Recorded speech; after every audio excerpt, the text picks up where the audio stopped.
আসসালামু আলাইকুম প্রিয় দর্শক, অন্য মঞ্চের আলাপ চাইতে আপনাদের সকলকে আমন্ত্রণ জানাচ্ছি। গত বছরের জুলাই আগস্টে যে জঙ্গি অভ্যুত্থান হয়েছিল, বাংলাদেশের উপরে যে জঙ্গি হামলা হয়েছিল, সেই সময়ে কতজন মারা গিয়েছিল, এই মৃত্যুর সংখ্যা নিয়ে নানা রকমের বিভ্রান্তি ছড়িয়ে আছে। এদিকে জাতিসংঘের মানবাধিকার কমিশন একটি রিপোর্ট দিয়েছে, সেখানে তারা ড্রাফট যে রিপোর্টটা দিয়েছিল সেখানে তারা মৃত্যুর সংখ্যা 800-র কাছাকাছি বলেছিল। পরবর্তীতে সেই মৃত্যুর সংখ্যাটা 1400-তে চলে গেছে। এই সংখ্যাটা 1400 না 800 না এই সংখ্যাটা 200, এই নিয়ে একটা বিতর্ক আমরা করছি, কিন্তু আমরা এই বিতর্কের আড়ালে যে মৌলিক প্রশ্নটা করতে আমরা ভুলে যাচ্ছি সেটা হলো যে এই হত্যাকাণ্ডগুলো কারা সংগঠিত করেছে, এই হত্যার দায় কার, এই খুনগুলো কোন খুনির নির্দেশে হয়েছে, সেই প্রশ্নের গভীরে কিন্তু আমরা যাচ্ছি না। আমরা ঢালাও ভাবে বলছি যে শেখ হাসিনা খুনি, শেখ হাসিনা এই খুনগুলো করেছে, কিন্তু সেই প্রমাণ কি আছে? যদি আমি গত বছরের 5ই আগস্ট আপনাদের কাছে এই প্রশ্ন তুলতাম তাহলে আপনারা হয়তো সাথে সাথে আমাকে মেরে তাড়িয়ে দিতেন, কিন্তু সেদিনও আমরা বলার চেষ্টা করেছি যে এই আন্দোলনটি জামাত, শিবির এবং জঙ্গিদের, আপনারা শোনেননি। সেদিনও আমরা বলেছি রংপুরের সাইদ শিবির কর্মী, আপনারা শোনেননি। সেদিনও আমরা বলেছি রংপুরের আবু সাইদকে শিবির নিজেরা হত্যা করেছে, আপনারা শোনেননি। কিন্তু আজকে যখন প্রায় 16 মাস হয়ে গেল, এই সময় যখন আমি বলছি তখন আজকে এত এত প্রমাণ আছে আমাদের কথার সপক্ষে যে আজকে আমাদের আসলে আবার দাবি তুলতে হবে যে জুলাই আগস্টের হত্যাকাণ্ডের জন্য দায়ীকে, এই হত্যাকাণ্ডের প্রকৃত খুনিকে। এবং আসুন আজকে আমি আপনাদের সামনে প্রমাণ করে দেব, এবং এই প্রমাণগুলো কিন্তু আমরা জেনারেট করিনি, এই প্রমাণগুলো ইনুসের জঙ্গি বাহিনী দিয়েছে। প্রথমে আমি আপনাদের কাছে অনুরোধ করব এই ছোট্ট ভিডিও ক্লিপটি দেখুন। তবে আমার কাছে খুব আশ্চর্য লাগছে যে যা যা বক্তব্য শুনলাম, সে বক্তব্যতে মনে হচ্ছে পুলিশের ফায়ারিংয়ে কম লাগছে, এদের সিভিলিয়ান ড্রেসে হাতে 7.62, আপনারা নিজে দেখছেন 7.62 মানে 7.62 রাইফেল। এখন ইনভেস্টিগেশন করার, ম্যাসিভ ইনভেস্টিগেশন দরকার যে এরা কারা, কাদের হাতে এই রাইফেল, যেটা প্রহিবিটেড রাইফেল, তাদের হাতে এটা আসছে, এই এলাকাতে কে কারা দিচ্ছে। এখানে শটগানও আছে, এখানে আমি যে কজনের দেখলাম, আমাদের ডাক্তার সাহেব যেগুলো দেখালেন এগুলো পুরো বুলেট 7.62। তো এইটা খুবই আমি বলবো যে উদ্বেগজনক। একটা পুলিশের হাতে আছে, ইউনিফর্ম তার হাতে আছে, কিন্তু সিভিল ড্রেসে কারা আনসার এলাকাতে গিয়ে, তারা বাইরেও হয়নি, তারা কিন্তু আনসার গেটের মধ্যে তাদেরকে এরকমভাবে ফায়ার করছে। আরও নাকি এখানে তো মাত্র 7-8 জন, ওদের আনসার যে হসপিটাল ফ্যাসিলিটি সেখানেও আছে। এটা খুবই মারাত্মক। মানে তার মানে হচ্ছে যে আমরা সিভিলিয়ানকে আর্ম করেছি। ডক্টর ইউনূস যখন প্রথম দায়িত্ব নেয় গত বছরের 8ই আগস্ট, তখন স্বরাষ্ট্র উপদেষ্টার দায়িত্ব পেয়েছিলেন ব্রিগেডিয়ার অবসরপ্রাপ্ত সাখাওয়াত হোসেন। এবং এই সাখাওয়াত হোসেন দেখেন সিএমএইচে আহত আনসারদের দেখে আসবার পরে তিনি বলেছিলেন যে যে গুলিগুলো করা হয়েছে সেটি 7.62 রাইফেলের গুলি, যেটা সাধারণত পুলিশের কাছে থাকে না রাস্তায় যারা ডিউটি করে, এবং এই অস্ত্র সিভিলিয়ানদের হাতে চলে গিয়েছিল বলে তিনি সন্দেহ পোষণ করেছেন। সিভিলিয়ানরা আসলে কারা? আমরা কিন্তু এর আগে একটা ভিডিওতে দেখেছিলাম, আমার অনেক আগের একটা শোতেও দেখেছিলাম যে বোরকা পরিহিত একজন, তার হাতে একটা AK-47 রাইফেল, এবং তিনি ভিড়ের মধ্য দিয়ে গিয়ে সেটা সেনাবাহিনীর ট্রাকে একজন সৈনিকের হাতে তুলে দিচ্ছেন। তো এখন ব্রিগেডিয়ার শওকত যেহেতু সিভিলিয়ানদের কথা বলছেন, আসেন আমরা একটু একজন সিভিলিয়ানের স্বীকারোক্তি একটু দেখি। আন্দোলনের মাঠে ছিলাম আমরা, যারা সেনাবাহিনী কর্মকর্তা তারা, আমরা গ্রেনেড দিয়ে খেলেছি, আমরা বুলেট ফায়ার করেছি, আমরা জানি কিভাবে শত্রুর মোকাবেলা করতে হয়। তো আওয়ামী লীগ আমাদের শত্রু ছিল, ওদের মোকাবেলা করার জন্য মাঠে ছিলাম। দেখি বোঝা যাচ্ছে আমার ছেলে ওই স্নাইপার রাইফেল হাতে নিয়ে ছবি তুলেছে, আর এক হাতে আমার কমান্ডো নাইফ ছিল। স্নাইপার রাইফেল হাতে নিয়ে ছবি তুলেছে, আর এক হাতে আমার কমান্ডো নাইফ ছিল, আর এক হাতে আমার কমান্ডো নাইফ ছিল। যে জেনারেশন এত সচেতন, ওই জিনিসটা কিন্তু তারা খাবে না।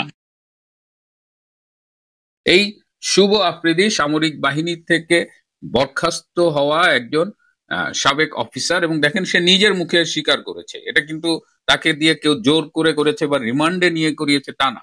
এবার এই যে সম্প্রতি যে বহুল আলোচিত একটা রায় হলো, একটা অবৈধ আদালতে যে রায়টা হলো, সেখানে দেখেন, সেখানে বিচার চলাকালীন অ্যাডভোকেট তাজুল কি বলেছে এবং তার বক্তব্যগুলো সাথে সাথে খণ্ডন করে আমি একই সাথে ভিডিওগুলো একটু দেখাচ্ছি, আপনারা একটু কাইন্ডলি দেখবেন।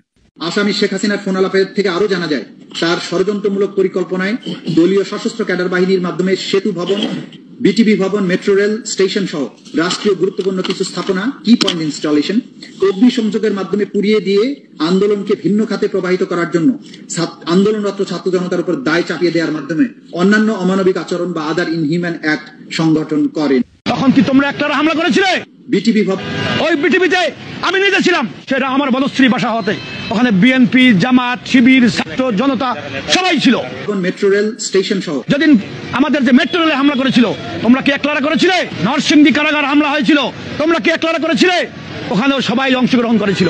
সেতু ভবন, বনানী, আমি সেতু ভবনের ছাত্র আন্দোলনের মূল ভূমিকা রাখি। আমি সেতু ভবনে ওইখানে হামলাও চালাই, পুলিশ ভিতর ঢুকার পরে আমি হামলা চালাই ওখানে। এখানে আমি উপস্থিত ছিলাম এবং আমার ফুটেজে আর্টিভিতে আপনাদের দেখাই, ভিডিও দেখাই।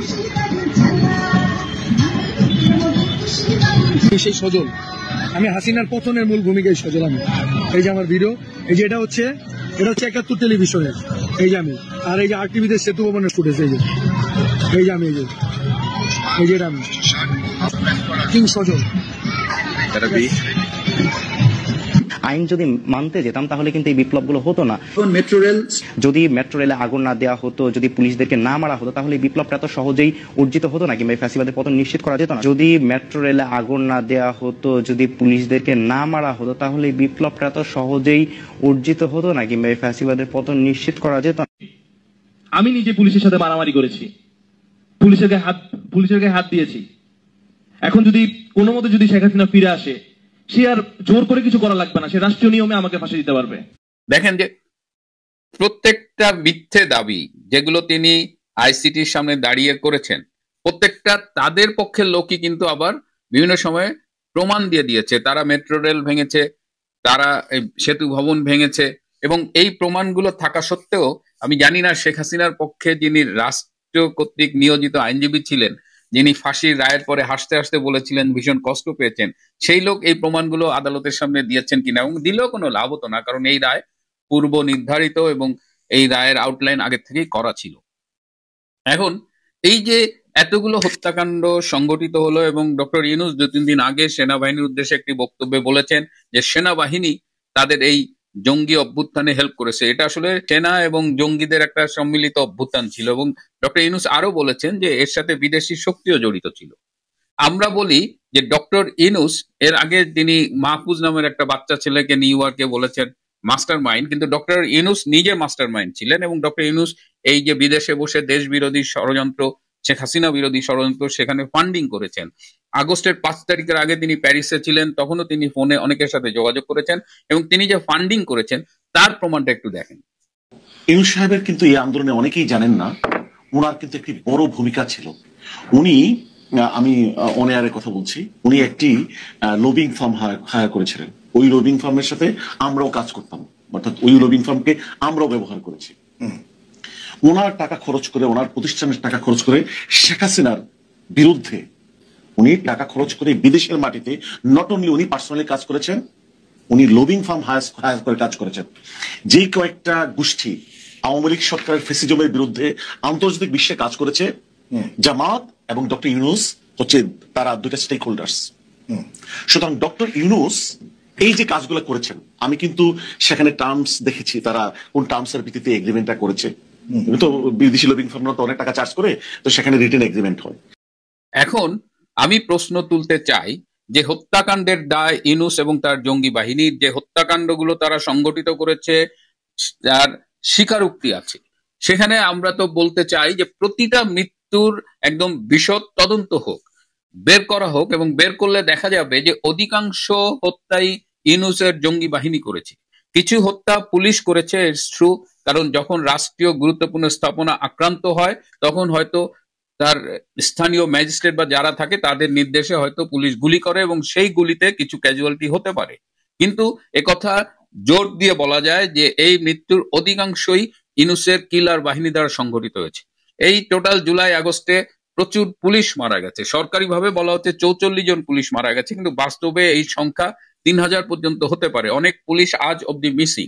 এই পুলিশদের কারা হত্যা করলো সেই বিচারটা কেন আজ পর্যন্ত হচ্ছে না? যে তাড়াহুড়া করে আইসিটিতে একটা বানোয়াট মিথ্যে মামলায় শেখ হাসিনাকে এই খুনের দায়ে একটা মৃত্যুদণ্ডের রায় দিয়ে একটা মানে এর ফলে কি হয়েছে, অধিকাংশ মানুষ এবং পৃথিবীর অধিকাংশ সংস্থা বলেন, দেশ বলেন, তারা কিন্তু এই বিচারটাকে প্রত্যাখ্যান করেছে। কেবলমাত্র যারা একদম ডাইহার্ট রাজাকার, ডাইহার্ট জামাত শিবির কিংবা বিএনপির এক অংশ যারা জামাতেরই অপভ্রংশ বলে আমরা মনে করি, তারা ছাড়া সবাই এটি প্রশ্ন তুলছে। আওয়ামী লীগের উচিত হবে, যারা শেখ হাসিনার পক্ষে কাজ করছেন তাদের উচিত হবে এই বিশ্বের কাছে তুলে ধরা যে জুলাই আগস্টের হত্যাকাণ্ডের মূল খুনি হলো ডক্টর ইউনূস এবং তার অনুসারীরা। সব তথ্য প্রমাণ বিশ্লেষণ করে এবং দেখে একথা নিশ্চিত করে বলা যায় যে শেখ হাসিনার নির্দেশে একটিও হত্যাকাণ্ড সংঘটিত হয়নি এবং তিনি কোনো খুনের বা হত্যার নির্দেশ দেননি। প্রিয় বন্ধুরা, আজ এ পর্যন্তই। এই মুহূর্তে আপনাদের সামনে কথা বলতে এসেছি কলকাতায় আওয়ামী লীগের বিরাট মিটিং, মার্চ টু যমুনা কবে, এই প্রসঙ্গটি নিয়ে আপনাদের সামনে কথা বলবো। এই মুহূর্তে বাংলাদেশকে যদি দেখেন কিংবা বাংলাদেশ আওয়ামী লীগকে যদি দেখেন, আজ থেকে 55 বছর আগের 1971 সালের মুক্তিযুদ্ধের সময়কালের যে অবস্থায় উপনীত হয়েছিল আওয়ামী লীগ কিংবা বাংলাদেশ, আজকে সেই অবস্থাতেই পতিত হয়েছে। 1971 সালে পাকিস্তানিদের বিরুদ্ধে যুদ্ধের পরিকল্পনা করতে হয়েছিল ভারতের মাটিতে বসে। আজকেও ঠিক এমনই অবস্থা যে বাংলাদেশে ঘটনা ঘটছে। বিশেষ করে গতকালকে আন্তর্জাতিক অপরাধ ট্রাইব্যুনাল একপাক্ষিকভাবে বাংলাদেশের নির্বাসিত প্রধানমন্ত্রী শেখ হাসিনার বিরুদ্ধে মৃত্যুদণ্ডের রায় দিয়েছেন এবং নির্বাসিত স্বরাষ্ট্রমন্ত্রীর বিরুদ্ধে মৃত্যুদণ্ডের রায় দিয়েছে। কিন্তু অত্যন্ত পরিতাপের বিষয়, এই বাংলাদেশের মাটি থেকে কিছুই করা যাচ্ছে না। দখলদার জঙ্গি গোষ্ঠী বাংলাদেশকে দখল করে রেখেছে, যার দরুন বিদেশের মাটিতে আমাদের সবচেয়ে নিকট প্রতিবেশী দেশ ভারতের মাটিতে বসে মিটিং করতে হচ্ছে। ঠিক তেমনি ভাবে আওয়ামী লীগের কেন্দ্রীয় কমিটির নেতারা গতকাল যেদিন রায় হলো ঠিক সেদিন কলকাতায় বসে মিটিং করেছেন। সেখান থেকে আজ মঙ্গলবার বাংলাদেশের বিক্ষোভ কর্মসূচি ঘোষণা দেওয়া হয়েছিল। আওয়ামী নেতাস in exile plan stir in Bangla শীর্ষক প্রতিবেদনে এ কথা লিখেছে ভারতের প্রভাবশালী পত্রিকা দ্য টাইমস অফ ইন্ডিয়া। তবে কলকাতায় কোথায় কোন ঠিকানায় এই মিটিং হয়েছে তা জানায়নি পত্রিকাটি। সোমবার কেন্দ্রীয় কমিটির ওই মিটিংয়ে উপস্থিত ছিলেন দলটির এমন একজন নেতা শেখ হাসিনার বিরুদ্ধে মৃত্যুদণ্ডের রায় সম্পর্কে বলেছেন, 5ই আগস্টের পর থেকেই এটা নির্ধারণ করে রাখা হয়েছিল।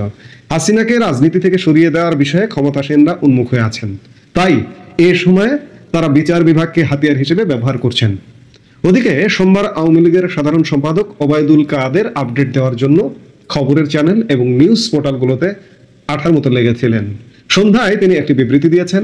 বিকেল নাগাদ আদালতের রায় নিউজ চ্যানেল এবং অনলাইন নিউজ প্ল্যাটফর্মগুলোতে ছড়িয়ে পড়ে।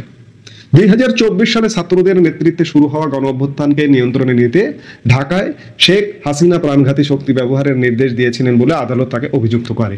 ওবায়দুল কাদের আদালতের রায়কে একটি ক্যাঙ্গারু কোর্টের বিচারের নামে প্রহসন বলে আখ্যায়িত করেন। তিনি আদালতের বৈধতা নিয়ে প্রশ্ন তোলেন, দাবি করেন আওয়ামী লীগ ও শেখ হাসিনাকে নির্বাচন থেকে দূরে রাখতেই মিথ্যা অভিযোগে এই মামলা করা হয়েছে। তিনি রায়কে প্রত্যাখ্যান করে বলেন, এতে আমি বিস্মিত নই। সোমবার আওয়ামী লীগের কেন্দ্রীয় কমিটির নেতারা এই বিচার ও রায়কে শেখ হাসিনার বিরুদ্ধে রাজনৈতিক প্রতিশোধ হিসেবে দেখেন বলে বলা হয় রিপোর্টে। এই রিপোর্টে আরো বলা হয়, পাকিস্তানের কাছ থেকে 1971 সালে স্বাধীনতা যুদ্ধের সময়ের সমস্যা সমাধানের চেষ্টা করেছেন শেখ হাসিনা, এই জন্যই তার বিরুদ্ধে এই প্রতিশোধ। কেন্দ্রীয় কমিটির এক নেতা আরো বলেন, শেখ হাসিনার অনুপস্থিতিতে এবং তার পক্ষে আমরা যেসব আইনজীবীকে প্রস্তাব করেছিলাম তাদের কাউকে আদালতে উপস্থিত হওয়ার অনুমতি না দেওয়ার মাধ্যমে বিচার হয়েছে। তার আত্মরক্ষার অধিকার সমুন্নত রাখা হয়নি। এই নেতা আদালত গঠনের কারণ নিয়ে প্রশ্ন তোলেন। ওবায়দুল কাদের বিবৃতিতে বলেন, শিগগিরই যমুনামুখী মার্চ করার জন্য আমরা আমাদের নেতার সঙ্গে আলোচনা করব এবং তার অনুমতি চাইব। দেশে গণতন্ত্র ফেরাতে এটা হবে অত্যন্ত কঠোর এক আন্দোলন। অর্থাৎ ওবায়দুল কাদের বলেছেন, নেতার সঙ্গে, আমাদের নেতার সাথে বলতে প্রধানমন্ত্রী শেখ হাসিনার সাথে আলোচনা করবেন, আলোচনা করে এক কঠোর কর্মসূচির দিকে যাবে আওয়ামী লীগ, এই ইঙ্গিতটাই দিয়েছেন ওবায়দুল কাদের। এবং গতকালকের মিটিং থেকে এটাই মোটামুটি সিদ্ধান্ত হয় যে মার্চ টু যমুনা।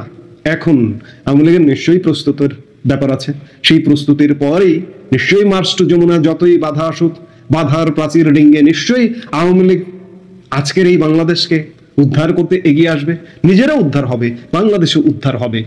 অন্যদিকে শুধু আওয়ামী লীগ যে বৈঠক করেছে, মিটিং করেছে, প্রতিক্রিয়া জানিয়েছে তা নয়, শেখ হাসিনার এই একপাক্ষিক মৃত্যুদণ্ডের রায় বা যে রায়টি দেওয়া হয়েছে সেই রায়ের ব্যাপারে সারা পৃথিবীর মানবাধিকার সংস্থাগুলো, জাতিসংঘ এটি নিয়ে প্রতিক্রিয়া জানিয়েছে। মানবতা বিরোধী অপরাধের মামলায় বাংলাদেশের নির্বাসিত প্রধানমন্ত্রী শেখ হাসিনা ও সাবেক স্বরাষ্ট্রমন্ত্রী আসাদুজ্জামান খান কামালের অনুপস্থিতিতে বিচার ও মৃত্যুদণ্ডের রায় নিয়ে উদ্বেগ প্রকাশ করেছে জাতিসংঘ, হিউম্যান রাইটস ওয়াচ সহ আন্তর্জাতিক মানবাধিকার সংস্থাগুলো। পৃথক পৃথক বিবৃতিতে মানবাধিকার নিয়ে এমন উদ্বেগ প্রকাশ করেছে তারা। হিউম্যান রাইটস ওয়াচের বিবৃতিতে বলা হয়েছে, 2 জনের অনুপস্থিতিতেই বিচার করে মৃত্যুদণ্ড দেওয়া হয়েছে এবং তাদের আইনজীবী দেওয়ার সুযোগ ছিল না, যেটি গুরুতর মানবাধিকার উদ্বেগ তৈরি করেছে। অন্যদিকে জাতিসংঘের মানবাধিকার কার্যালয় এই মৃত্যুদণ্ডের রায়ের বিরোধিতা করেছে, কেননা দীর্ঘদিন ধরে এই ধরনের সাজা বাতিলের আহ্বান জানিয়ে আসছে জাতিসংঘ। একই সাথে তারা বাংলাদেশে ন্যায় বিচার প্রতিষ্ঠার উপর গুরুত্ব আরোপ করেছে। তবে এই রায়কে ভুক্তভোগীদের জন্য একটি মুহূর্ত বলে উল্লেখ করেছে জাতিসংঘ মানবাধিকার কার্যালয়।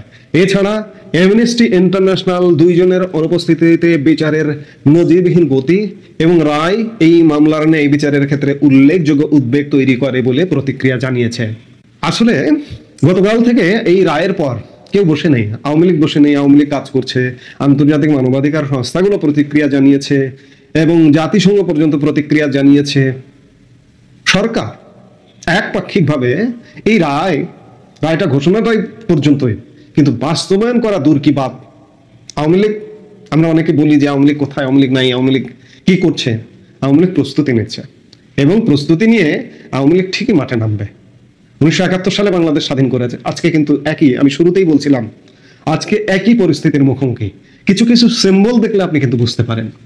গতকাল একটি উদাহরণের কথা বলেই আমি আলাপটা শেষ করতে চাই। গতকাল রায় পরবর্তী সময়ে ঢাকা বিশ্ববিদ্যালয়ের একজন ডেপুটি রেজিস্ট্রার এই রায়ের ব্যাপারে নাখোশ হয়ে ফেসবুকে একটা স্ট্যাটাস দিয়েছেন।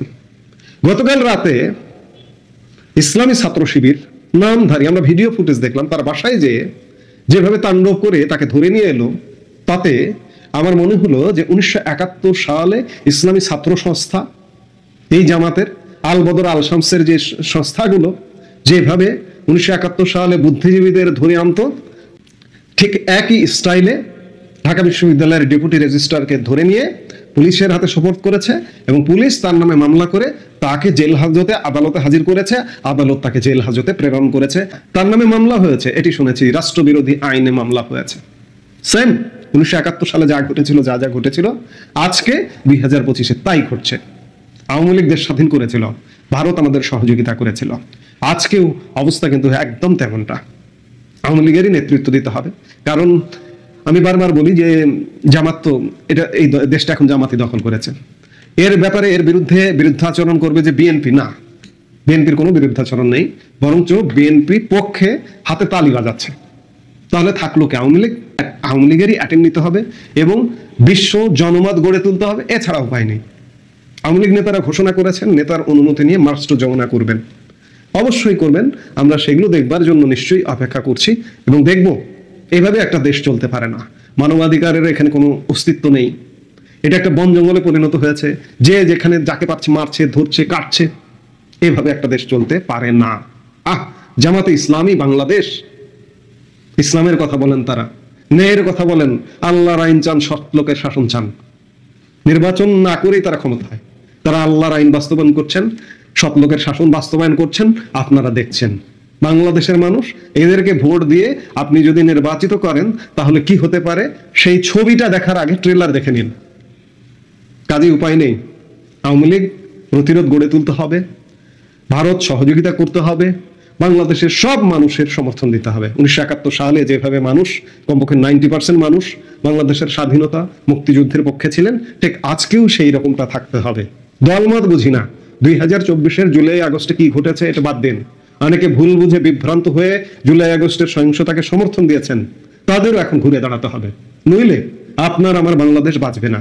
আমরা নিশ্চয়ই বাঁচবো, অনেক সামনে ঘাত প্রতিঘাত, পদ্মা মেঘনা যমুনার বহু জল গড়াবে, আমরা নিশ্চয়ই বেঁচে উঠবো সেই প্রত্যাশাই রাখি। এই মুহূর্তে এ পর্যন্ত।